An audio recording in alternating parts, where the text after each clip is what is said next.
एक बार फिर जिक्र करेंगे सानिया गुल प्लाजा का। कराची के गुल प्लाजे में आतिशदगी तहखाने में एक बार फिर आग भड़क उठी। फायर ब्रिगेड का अमला आग बुझाने में इस वक्त मसरूफ है। तहखाने के अंदर हमारे साथ मौजूद हैं अब्दुल हसीब, वो सूरत हाल से आगाह करेंगे। जी अब्दुल हसीब, बताइएगा।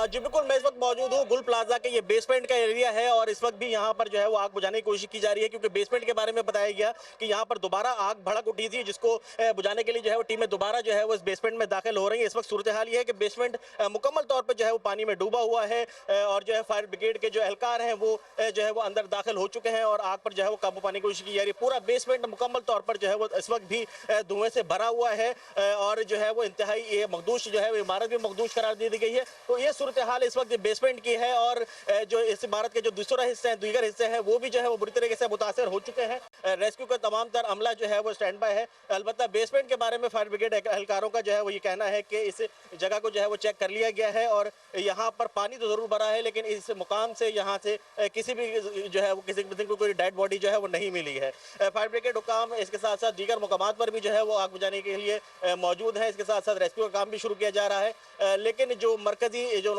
जगह है वो है जो बैक साइड जहां पर मलबा गिरा है, इमारत ढह गई थी और वहां पर जो है उस वक्त भी मलबा उठाने का काम जारी है। जी।